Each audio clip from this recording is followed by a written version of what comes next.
Magandang hapon para sa mga maingay, tumahimik muna kayo. Ang pag-usapan po natin sa ngayon, ang mga nakalinya ngayon na ibablog ko, pangunahan ko na kayo, pero ito yung present unahin ko. Mamaya, pag-usapan natin yung pangyayari na nangyari matapos ipaglaban ng isang Hapon na member ng United Nations Commission on Human Rights sa pag-insisti sa panawagan ng mga Japanese group na dapat palayain na ng ICC si Ginoong Rodrigo Duterte. Mamaya pag-usapan natin yun. Sunod na pag-usapan natin ay yung affidavit ni Ramil Madriaga na nagsasabi na siya daw ang ginamit na bagman ni Sara Duterte ay binira na nung ni Colonel Raymond Dante Lachica na tinuturo ni Madriaga na siyang tumawag kay Madriaga para i-deliver ang mga pundo galing sa confidential fund. Ito ngayon, tahasan, nagsampa ng libel case yung si Colonel Raymond Dante Lachica laban kay Ramil Madriaga sapagkat ni minsan sa hinagap ng buhay niya, hindi niya kilala ito si Ramil Madriaga. Ang kasunod na pag-usapan natin yung iba mga development patungkol sa pamulitika, sa mga kung ano nagawa ba. Ang iba-iba vlog ko mamaya, siguro pang-apat ay bakit bakit po naniningil ng mahal na presyo ang mga gasoline station natin ngayon. Sa crudo, 100 plus na ang per liter. Sa gasolina, bakit sila naniningil? Na kung tutuusin mo, ang binebenta nila sa ngayon ay yun bang 6 na buwan nakaraan pa binili ito? Kumbaga stocks lang ito. So, asa na katarungan dito? Yung Pangulo natin ay walang alam. Hindi ko alam kung niluloko siya ng mga negosyante sa gasolina at saka crudo o kasama siya sa kinikita. Siguro naman kasama. Kasi ang mga nagnenegosyo dyan ay sila Enrique Rason, si Ramon Ang, marami sila dyan. So in other words, ganun po kasidhi ang panluloko nila sa bayan natin. Kasunod, mga panglima kong vlog, itatakil ko po yung totoong sitwasyon ng kuryente sa Pilipinas.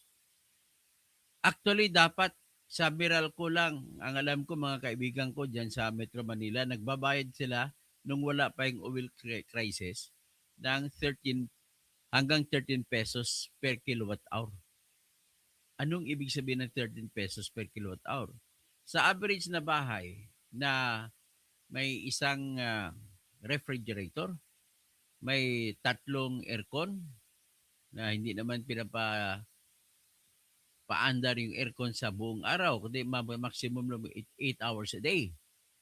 Tapos may mga ilaw ka na mga ilaw may lead lamps pa na matipid yan sa gasto. Tumatakbo po yun na 1,000 kilowatt hour kada buwan. So, ibig sabihin, 13,000 po ang bayaran mong kuryente kada buwan.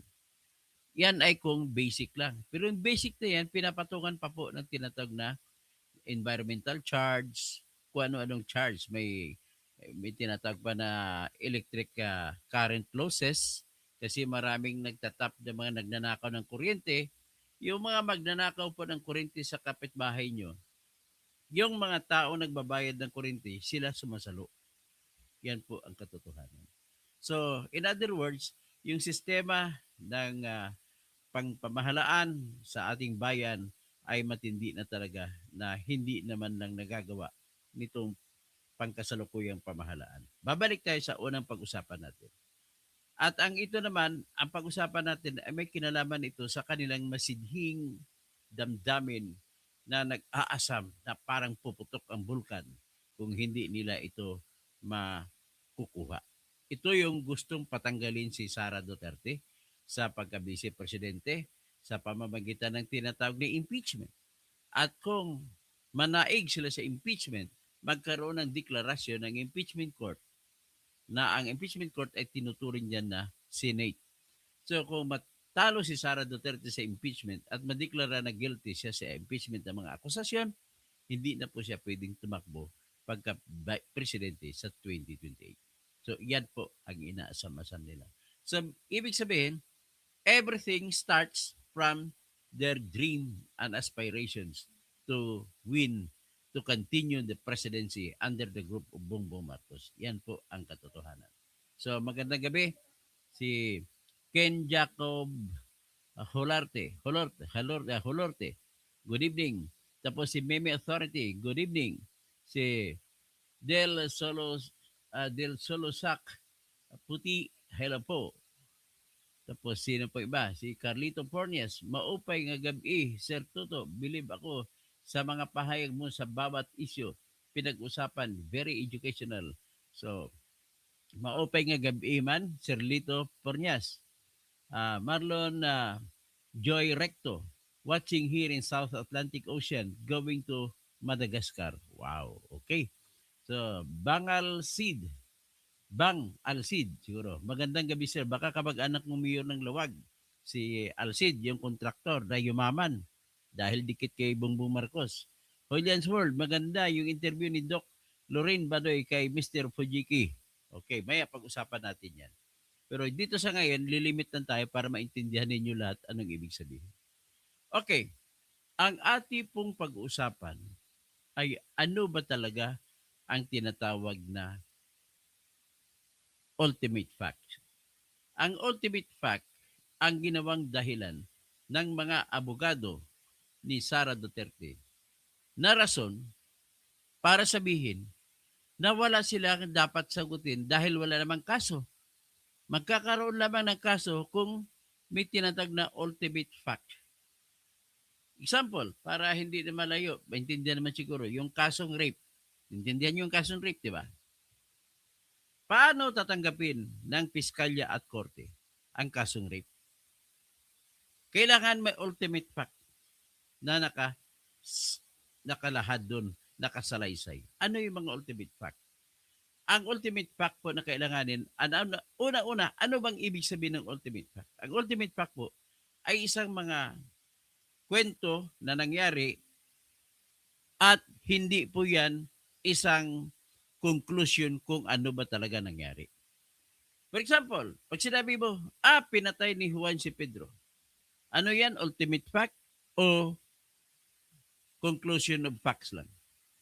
Masasabi natin conclusion of facts yan na pinatay ni Juan si Pedro. Pero ano yung buod ng kwento para magiging ultimate fact? Ang ultimate fact yun, ilalahad mo, isasalaysay mo ang mga serye ng detalye kung paano pinatay ni Pedro si Juan. So, ibig sabihin, kapag magsampa ka po ng kaso ng murder, at ang sabihin mo lang sa informasyon, akusasyon, pinatay ni Pedro si Juan, tatanggapin ba niya ng korte? Hindi. Sapagkat, conclusion lang yan. Conclusion mo na si Pedro ang pumatay kay Juan. So, para matatanggap sa korte, kailangan banggitin mo yung mga ultimate fact. Fact, ibig sabihin ng ultimate fact, yun po yung mga pangyayari na hindi conclusion. So, for example, kung paano ilahad mo dyan kung paano pinatay ni Pedro si Juan. For example, nakita alas 3 ng hapon, araw ng sabihin mong petsa, 23 February 2026. Dito sa, sabihin mo na kung anong street, dito sa MH Del Pilar Street, Manila, ay nakita si Pedro na nakatayo sa tabi ng 7-Eleven na makikita sa kanto ng UN Avenue, tsaka MH Del Pilar. Example lang yan ha. Tapos, nang nakita niya dumaan, naglalakad sa kabilang kalsada, sa gilid si Juan. Tapos, biglang lumapit. Sabi mo sa fact mo, sa kwento mo, nang makita niya, bigla siyang lumapit. Yan, fact number 2. Pagkatapos, fact number 3, nang tumabi siya kay Juan. Pagkatapos ng tumabi kay Juan, that is fact number 3. What is fact number 4? Fact number 4, nakita si Pedro na bumunot ng baril. Sunod na fact number 5, ang baril ay tinutok niya sa ulo ni Juan. Ang fact number 6, pumutok na tumama sa ulo ni Juan na tumba si Juan. That is fact number 7. So, dito, ang kwento mo ay hindi ka nagkasya sa kwento na pinatay ni Pedro si Juan. Ibig ko sabihin yan, siguro naintindihan yung ibig sabihin, na kapag ang gano'n na statement, ang ibig lang sabihin nito ay nag-conclude ka na si Pedro pumatay kay Juan.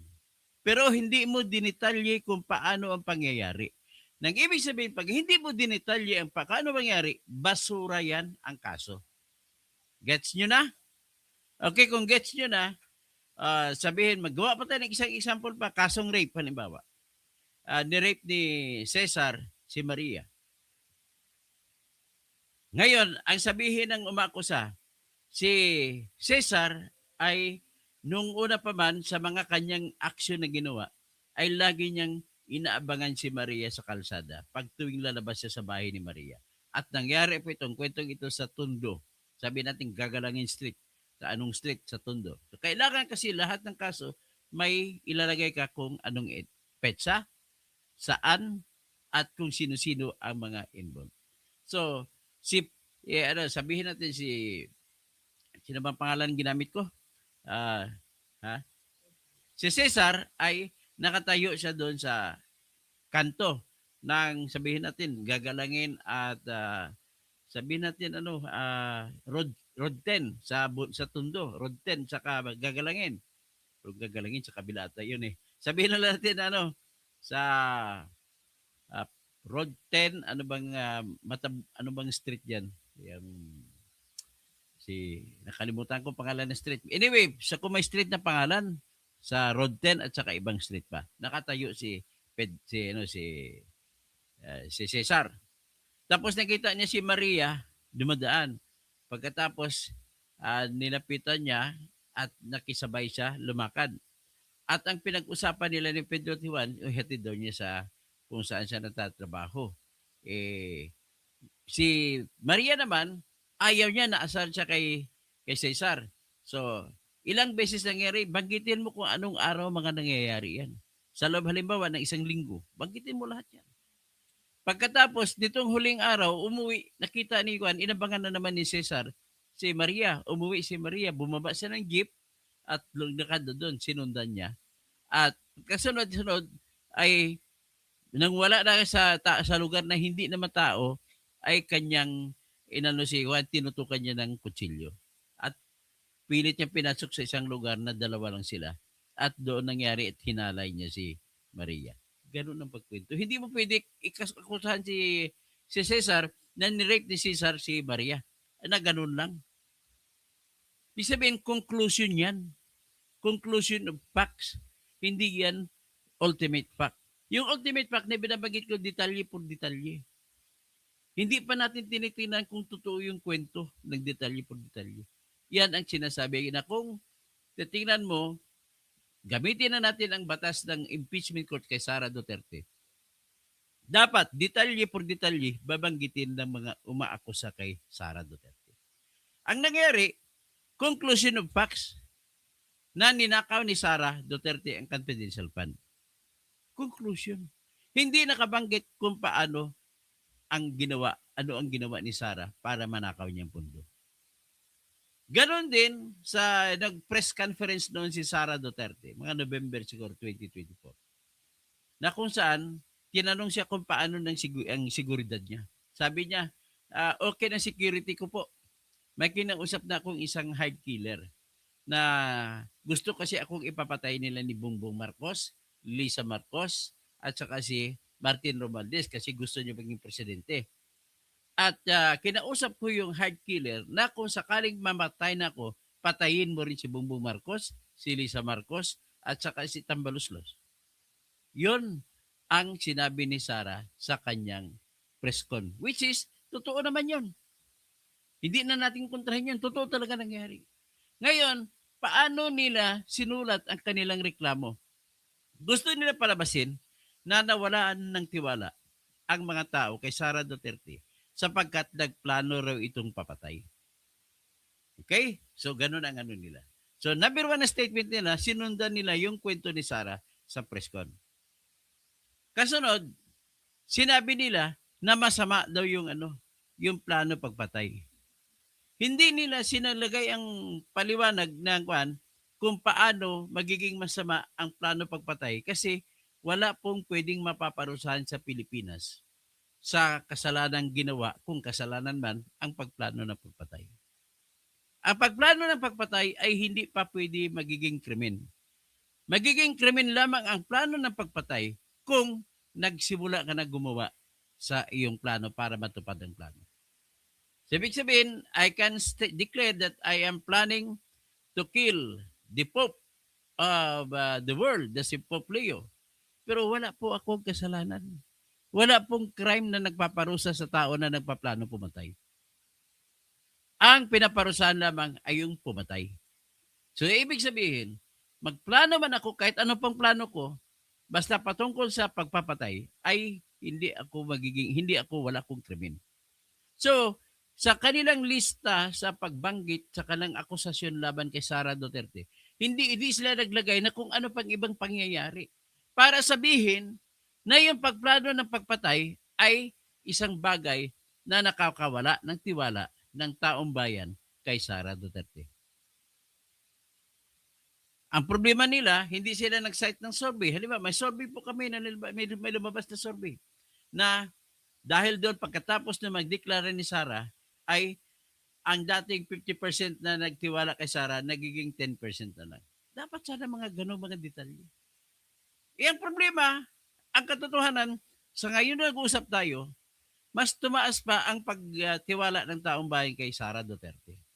Nasa 54%. Ang hindi nagtiwala, pag ibawas mo, kasi ang total niya is 28%. So, 54 minus 28, so 30 magiging 26. So, 26% ang walang tiwala kay Sara. As against 54% nagtiwala. So, negative 28 ang, positive 28 ang tiwala ng taong bayan kay Sara Duterte. Ganon din ang trust rating. Ganon din ang approval rating pala. So, ibig sabihin, klarong-klaro na kulang ang pagbanggit ng mga detalye para tanggapin ang kanilang reklamo na nawalan nga ng tiwala ang taong bayan kay Sara Duterte. That's number 2. Na number 3, yung namigay ko na si Sara Duterte ng envelope sa 3 USEC ng Department of Education na si Gloria Mercado, si Catalan, at saka yung si Osias. Pero hindi nakalagay sa kwento kung para saan ang envelopes na may laman na 25,000 pesos kada isa. Walang nakalagay na detalye kung ano ang koneksyon, ano ang rason bakit nagbigay si Sara Duterte. Kasi karapatan naman ng kahit sinong tao mamigay ng pera. Basta mayaman siya, wala kang magagawa. Pero naging masama ang pagbigay ng pera kung merong nakakabit sa isang motibo.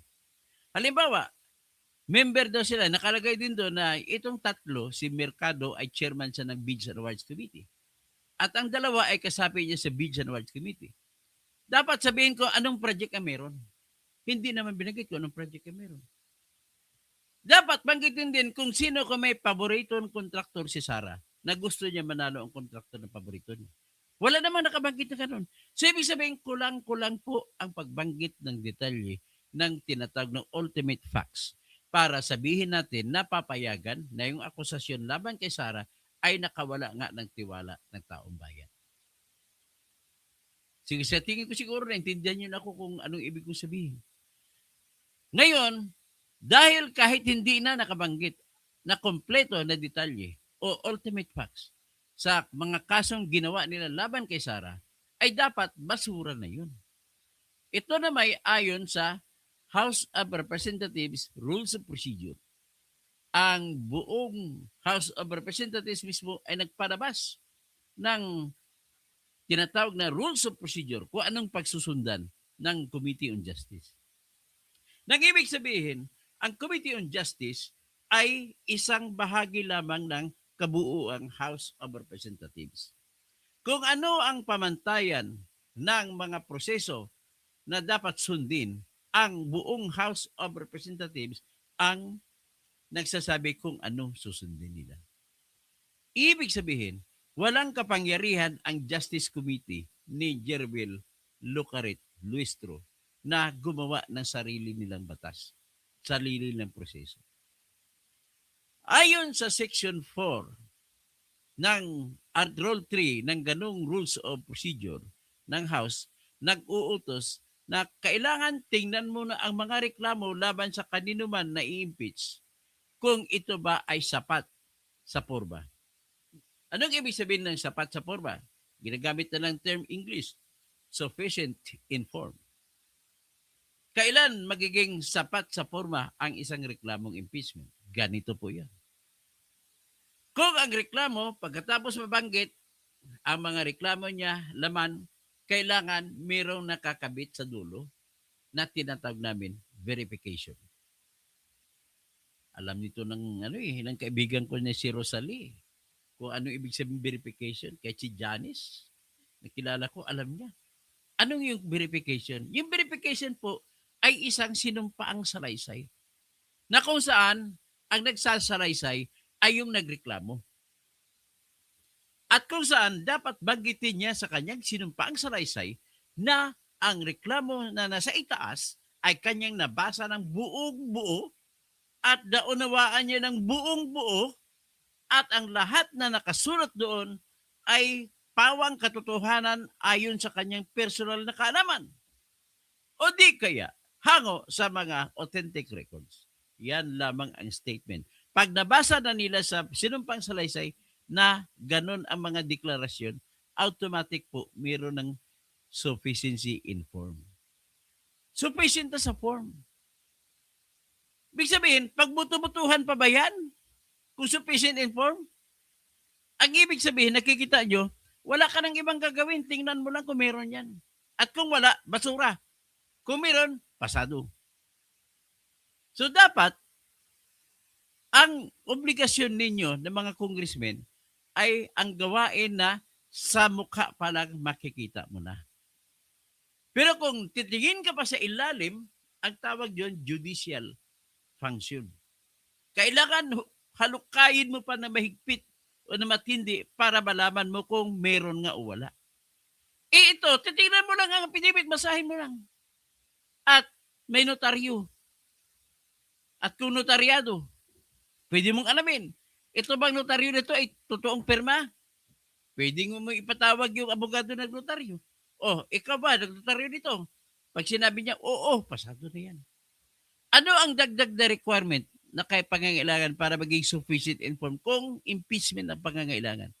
Nakasaad kasi sa Constitution natin, diyan sa Article 11, Section 3, na kung saan nagsasabi na dapat ang impeachment para matanggap ng House of Representatives dapat inendorso ng kahit isang congressman. Okay, titignan na lang, may endorsement ba? O meron, di pasado. Ibig sabihin po, yung mga gawain na hindi naman dapat nangangailangan na matinding trabaho para makita mo kung ano ang totoo ay ang tawag diyan ay ministerial job, ministerial work. Ibig sabihin kung ministerial, bawal pagbubutuhan kung talagang natupad ang sufficiency in form and substance. Anong ginawa ng congressman sa committee nila?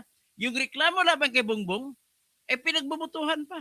Ang reklamo laban kay Sara, pinagbubutuhan pa. Hoy, wala kayong karapatan bumuto dyan. At hindi rin nakasulat sa rules of procedure ng impeachment na dapat magbuto-buto kayo. Okay, nagbuto-buto sila. Binuto nila na pasado. Pasado ay ang sa insufficiency in form, yung kay Bongbong Marcos na reklamo, at pasado rin kay Sara. Next step, sufficiency in substance.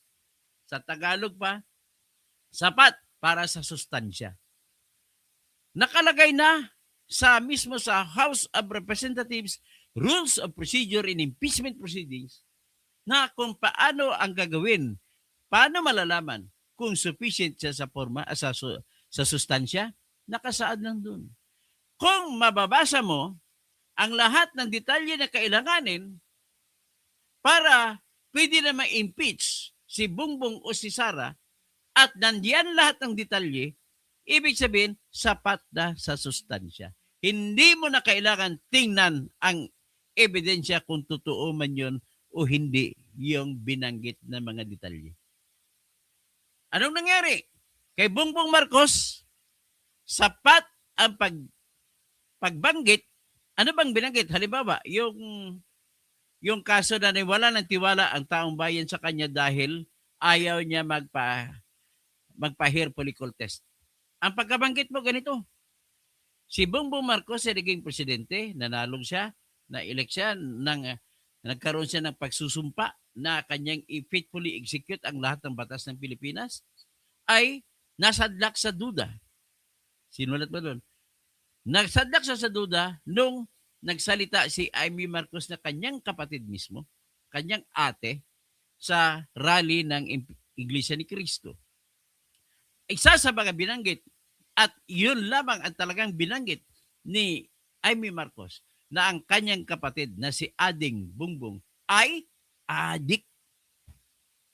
Kinwento pa ni Amy kung paano niya nalaman ng adik. Mula pa pagkabata, bata pa si Bongbong, alam niya ng adik. So, yan po ang binanggit. Nakalagay doon sa reklamo. Ngayon, nakalagay doon sa reklamo na itong mga pangyaring ito, wala pa namang ebidensya na kung totoo o hindi, pero sapat na para sabihin na ang mga tao ay nagdududa na sa kanyang pagkatao kung siya nga ba ay adik. Because of the existence of doubt, nangangailangan na ngayon sa party ni Bongbong na mag-subject siya sa kanyang sarili sa drug test para maibigay niyang tiwala, makuha niya uli ang tiwala ng taong bayan sa kanya na siya pala ay hindi adik. Anong ginawa? Hindi siya nagpa-hair follicle test. Kaya kumpleto ang detalye pagkasulat ng reklamo laban kay Bongbong Marcos patungkol sa isyu na nawala ng tiwala ang taong bayan sa duda sa kanya na siya ay adik. Kumpleto! And yet, anong ginawa nila? Pinagbuto-butuhan ng mga congressmen. Kulang daw. Wala daw ebidensya kasi ang kapatid ay hindi pagkapaniwalaan. Na wala naman siyang ebidensya bit-bit. Nakalimutan naman nila ulit na sa Section 5 ng Rule 3 ng Rules of Impeachment ng House of Representatives, nakalagay dyan, just look at the recitation of facts. Kung sapat ang mga detalye base sa recitation of facts, huwag ka nang tumingin sa ebidensya kung totoo man yun o hindi. In other words, bawal sa mga congressmen sa panahon na yun ng mga kasapi ng House Justice Committee na maghanap ng ebidensya kung totoo yung mga sinabi ni Amy. Sapat na yun na sinabi ni Amy.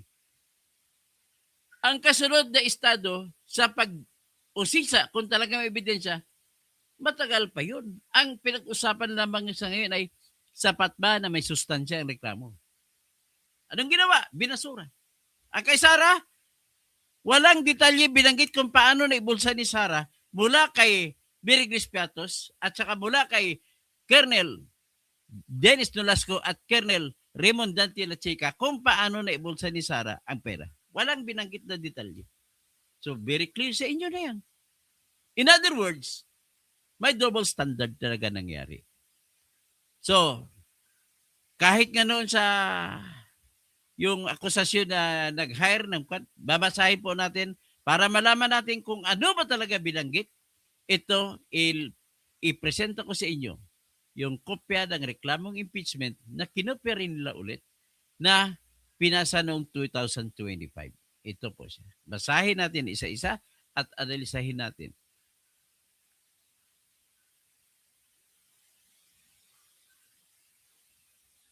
Sa tingin ko, naintindihan naman ako ni Janice siguro. O, ito na po ang example. Republic of the Philippines. In the matter of the impeachment of the Vice President of the Republic of the Philippines, Sara Zimmerman Duterte. Nako, Zimmerman. Ano po? Hudiyo, Jew, dugong Jew si Sara. Nako, the chosen children of God. Mananalo ba kayo sa children of God dito? Kayo na bahala magsabi. Itong reklamo nila. verified complaint for impeachment. We, the complainants, marami silang complainant dito, kinakasuhan na si Sara na bilang mga kaso sa kanya. Ito, kabanggit statement of facts. Sa ground number 1,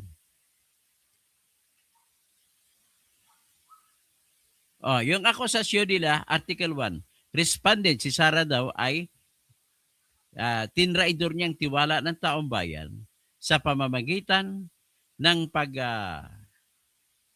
at hindi lang, at nilabag niya rin ang konstitusyon ng Pilipinas sa pamamagitan ng pagsagawa ng krimen, high crimes, krimen, sa pamamagitan ng pag-hire ng isang killer para ipapatay si Bongbong Marcos, si Lisa Marcos, at saka si Speaker Martin Romualdez. Yan ang akusasyon. Yan, basahin natin ang kanyang detalye na binanggit.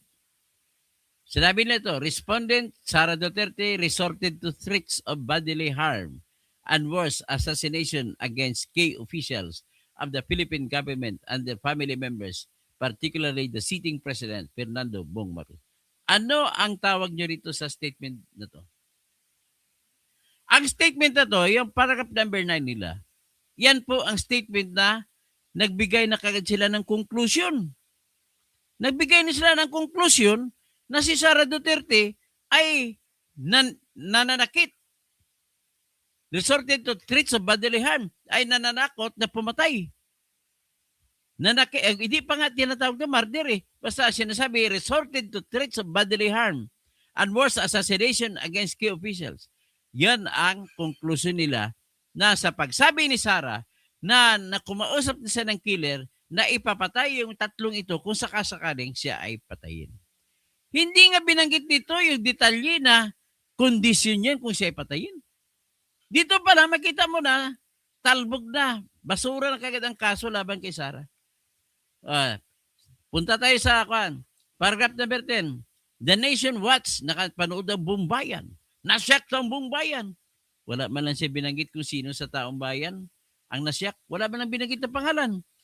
In a virtual press conference conducted by respondent Duterte and her Chief of Staff, Attorney Zuleika D. Lopez. In the early morning of November 23, 2024, respondent Duterte, si Sara daw, publicly and brazenly declared that she had contracted an unnamed person to kill the President, the First Lady, and the Speaker of the House of Representatives in the event of her death, with clear instruction in the said assassin to persist until these persons were dead. In fairness naman sa kanila, talagang itong sinabi. So, pasado sila sa ganitong statement. Tapos, kinote nila kung anong eksaktong salita ginamit ni Sara. Huwag kang mag-alala ma'am sa security ko. Kasi may kinausap na ako na tao. Sinabi ko sa kanya, kapag pinatay ako, patayin mo si BBM, si Lisa Araneta at si Martin Romualdez. No joke, no joke. Nagbili na ako ma'am. Pag namatay ako, sabi ko, huwag kang tumigil hanggat hindi mo mapatay po sila. And then he said, yes. Yan lang ang ultimate fact na nakita ko sa binanggit nila. Next, number 11. Paragraph 11. The foregoing statements of respondent Duterte admit two things. First, that she has specifically directed the person to kill the President, the First Lady, and the Speaker of the House. And second, that the contracted person has already agreed to carry out. Hanggang doon lang. Hindi niya sinabi na condition kung patayin siya. Dito naman, statement of conclusion naman ito. Number 12, paragraph 12, that her instruction supposedly included a suspensive condition. Dilagay ito na hiniwala yung kondisyon na kumamatay siya, which will trigger the contracted person to proceed with the assassination. Does not detract from the fact. Ito, conclusion naman ito. Sinabi na, does not detract from the fact that respondent Duterte, a sitting Vice President, has ordered and contracted a person to kill the sitting President. Ito, conclusion na naman ito. Kaya, number 13, tingnan natin. These statements, ito mga sinabi niya, which came in the heels of respondent Duterte's prior disclosure that she had previously found herself wanting to behead the President, so alarmed the nation that it was immediately treated as an active threat, prompting the Presidential Security Command to heighten. Ito naman ang statement naman ito, nag-conclude na naman kung ano ang nangyari at anong dapat mangyari. Number 14. In fact, the news of the sitting Vice President spewing expletives and publicly admitting, itong pagsabi mo spewing expletives, ito ay conclusion ninyo. Ano bang expletives? Tapos publicly admitting that she has set in motion a clear plot to assassinate. Ano naman clear plot to assassinate? Pangalawa, sinabi ito kung mamatay siya. Pangatlo, hindi nyo binanggit kung paano maging makasalanan yan, paano magiging maparusahan yan sa ilalim ng Revised Penal Code. Kung sa Revised Penal Code mismo ay hindi nakabanggit na ang pagplano pagpatay ay makukulong ka. Wala po. Kahit ano pang halukayin nyo ang Revised Penal Code from the first article up to the last article, wala ka makikita na nagsasabi na ang sinumang magplano pagpatay ay parusahan ng kung ilang taon. Wala po. So, ibig sabihin, dito pa lang, nag-conclude na naman sila. Wala silang detalye na nilagay.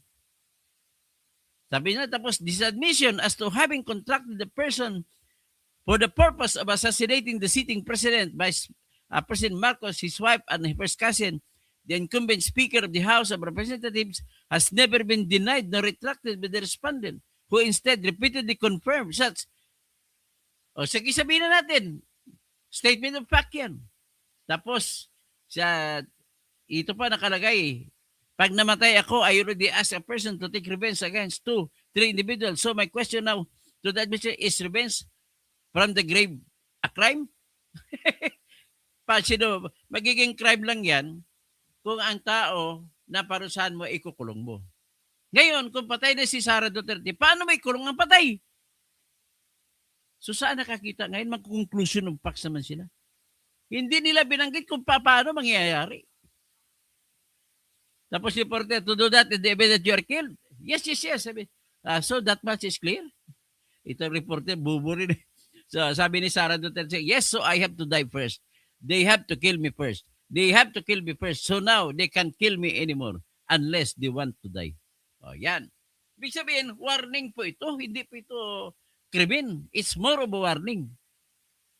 So number 16, to state that the acts of Respondent Duterte undermines peace and order is another statement. Ito naman, nag-conclude na naman kayo na masisira daw yung peace and order natin dahil sa salita ni Sara. Paano? Conclusion yung facts yan, hindi yan ultimate facts. Tapos, they are destabilizing and forward unconstitutional means to remove an elected president from power in contravention of the most. Paano ma-remove dyan? Hindi pa naman namatay si Sara. So, mali na naman, nag-conclude na naman kayo. Hindi pwede ang conclusion sa akusasyon. Dapat, facts of the case ang ilagay nyo. Hindi conclusion of facts. Sabi, and cannot be obtained through violent means. So, ito yung mga abogado na gumawa nito. I'm sorry to say, kung sino man ang abogado na tahasan na gumawa nito ay bobo. Notably, responded Duterte's resort to death threats. So, ibig sabihin, hindi naman death threat yun. So, without discussing further, yan po ang nature ng lahat na ginagawa nila. Ganon din dito sa akusasyon nila na nagmalverse daw sa kanyang tinatawag na pera na binigay sa envelope. Wala namang binigay, kulang-kulang naman ang pagkabanggit. Sabi nila, responded Duterte has gravely betrayed the public trust and revealed herself to be unfit. Conclusion yan. So paano naging unfit? This has been shown not only by her misuse and malversation of confidential funds. Paano nag-conclude na naman kayo na ninakaw niya confidential funds? Wala naman kayo binanggit kung paano ginawa ng pagnakaw. Nag-gets niyo ba ako? Ang ibig kong sabihin dito. Para tatalab ang akusasyon sa isang tao, dapat klaro na ang binabanggit mo ay puro detalye, hindi puro conclusion of facts. Tapos sabi niya, but also by her repeated attempts to conceal and suppress relevant information and documents on her fraudulent liquidations. Ay, naku. Paano kung conceal? Paano nalaman kung conceal? You are obliged by the law to detail, even if it is secretly hidden. You must be able to file your case about facts that were hidden but you discovered. Kailangan ma-discover nyo muna kung paano para maibanggit ninyo kung paano nangyari ang gawa ng pagnakaw. So in these 2 years, as Vice President of the Republic, Duterte has managed to gain direct control of at least 612. O paano na conclusion naman ito? Paano na naging control? Wala kayong detalye sinasabi kung paano. Tapos nag-conclude pa kayo, all of which were wantonly and questionably spent in exorbitant, if not fictitious expenses. Paano na-conclude na gano'n? Nag-conclude na naman kayo. What we need are facts, not conclusions of facts.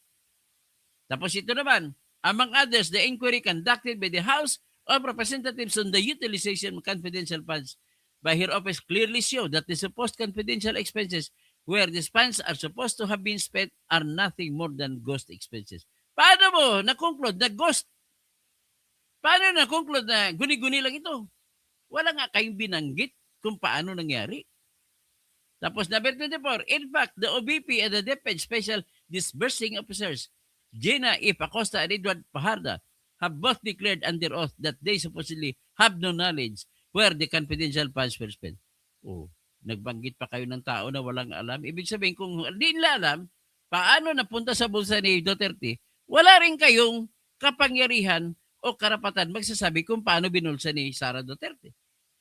In fact, wala ka kayong binanggit na detalye kung paano. So, mahaba po ang reklamong impeachment dito. Pero sa tingin ko naman po, ay sapat na ang aking explanation para naintindihan yung ibig kong sabihin. Ngayon, kung wala pa ng detalye, paano na gawa ni Sara ang kanyang kasalanan?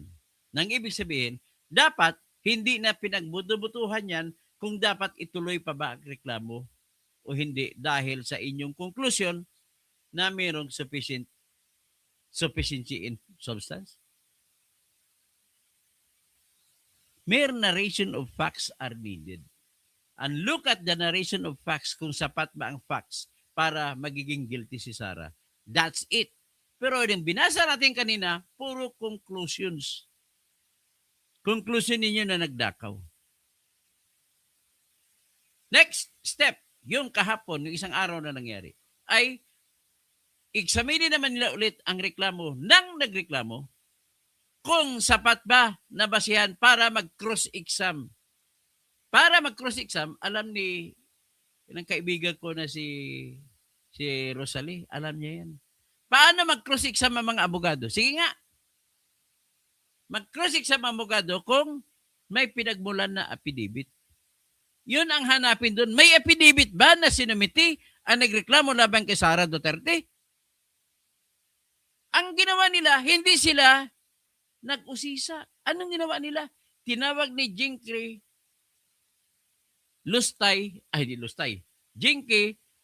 Lucarit Luestro ang bawat isang congressman na kasapakat niya. Ano masasabi mo? What are your manifestations? Anyo. Manifestation is not scrutiny. Hindi po yung nag-usisa kung ano mga ebidensya ang nilatag na mga nag-akusa laban kay Sara. Dapat iyon ang ginawa ninyo. Inisa-isa ninyo, ano bang nilatag mong ebidensya? Mr. Attorney Ligutan, ano bang ebidensya ninyo dito? Wala. Nag-conclude lang sila ng manifestation and because of that we stand to our position that the case against Sara Duterte is sufficient in substance, sufficient also in ground. Ang hinahanap doon ay ang mga hindi mga ibon na ang mga affidavits kung meron bang iko-cross-exam o wala. So that will give them ground to continue. Para kasi ang kasunod na proseso nun ay magko-cross-exam na.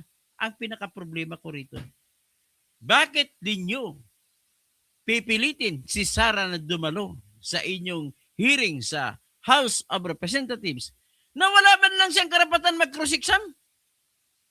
Hindi nyo binibigyan ng karapatan ang mga abogado niya mag-cross-exam sa mga testigo? Sino mag-cross-exam? Nakalagay sa batas ninyo.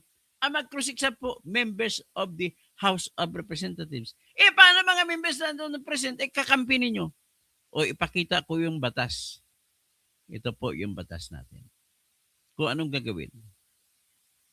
Ayoko maniwala kay sa akin ng dahil lamang may tiwala kay sa akin. Kundi dapat makikita nyo rin ang ebidensya sa sinasabi ko na ang gagawin ay mag-cross-exam.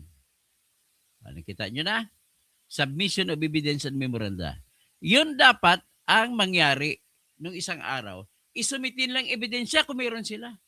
At saka memoranda. Kaso wala nga eh. Nag-recite lang, nag-declaim lang. Dapat nagsumali lang kasi declamation contest sa mga eskwelahan. Ngayon, dito naman, nakasaad dito sa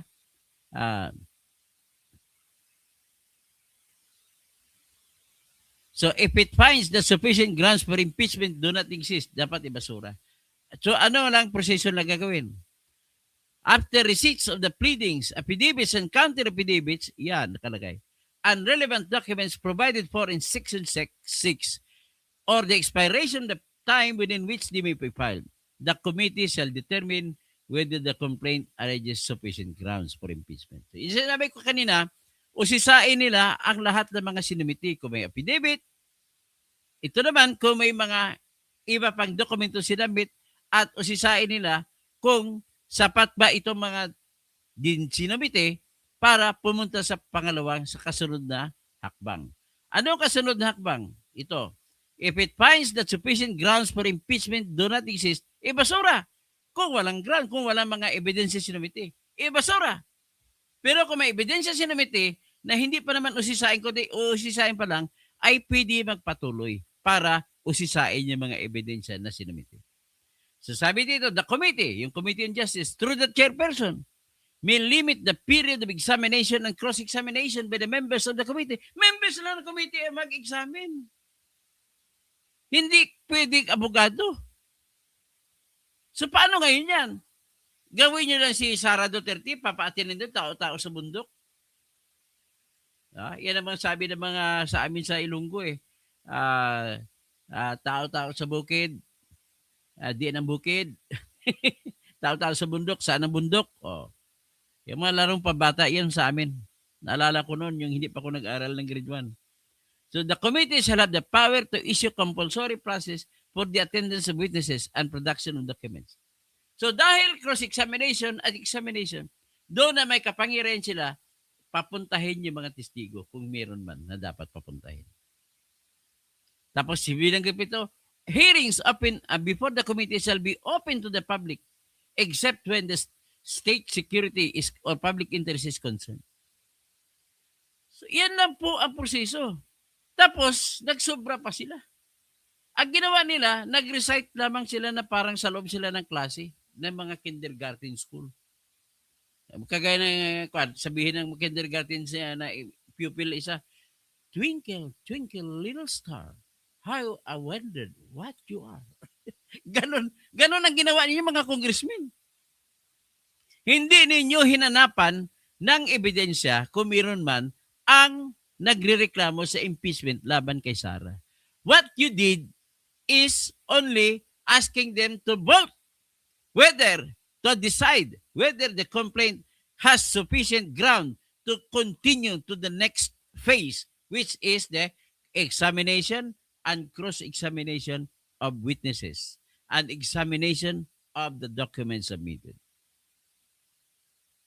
Actual examination na yun. Dapat bigyan nyo ng papel ang abogado ni Sara Duterte para mag-object sila kung mag-object. So, naintindihan na ba ninyo kung anong ibig sabihin? I think na naintindihan nyo na ibig sabihin. Pinilit ko yung Tagalog ng Bisaya. Bisaya kasi ako eh. O kuminsan may pagka-Ilocano rin. Pasensya niyo kung Tagalog ko eh, hindi tama sa tamang pronunciation. Pero yan ang pinipilit ko sarili ko na maipaliwanag na maintindihan ninyo lahat anong ibig sabihin nito. So, ibig sabihin nito, senior cut naman nila. Hindi sila po nag-discuss na usisain one by one ang mga reklamo laban kay Sara, titingnan ko meron silang affidavit o sinumpang salaysay ng kanilang testigo. Hindi nga tiningnan kung anong affidavit ni Ramil Madriaga ron. Hindi lahat tiningnan. Pagkatapos, I doubt kung may mangyari pa bang maganda sa kasunod na step. Kasi ang kasunod na step, inuutusan sila na mag-cross-exam o di ka mag-exam. Kaya lang, ang pwede lamang mag-exam o mag-cross-exam ay mga kasapi lamang ng Justice Committee. Sana may opposition diyan na kasapi ng Justice Committee. Pwede yan si Bong Suntay. Dapat andun si Isidro Ungab. Sino pa bang iba doon na kakampi ni Sara? Dapat yun na mag-cross-exam. Sorry. So, ando naman, kahit hindi abogado si Erice, magaling siya mag-cross-exam. Ibig sabihin ng cross-exam, yung mga tanong na alamin mo. Parang, sige nga, testingan natin, tanungin kita kung totoo siya sabi mo. Ganun po ang pakay doon. So, ano ngayon ang ginagawa ng mga abogado ni Sara Duterte? Narinig ko po ang sagot ni Atty. Michael Pua. Ma'am, sagot niya kay Karina David, bakit pa ho kami pupunta roon? Ano kami mag-display sa sarili namin? Bawalan naman kami magtanong. Si Sara, bakit mapupunta si Sara? Magiging audience?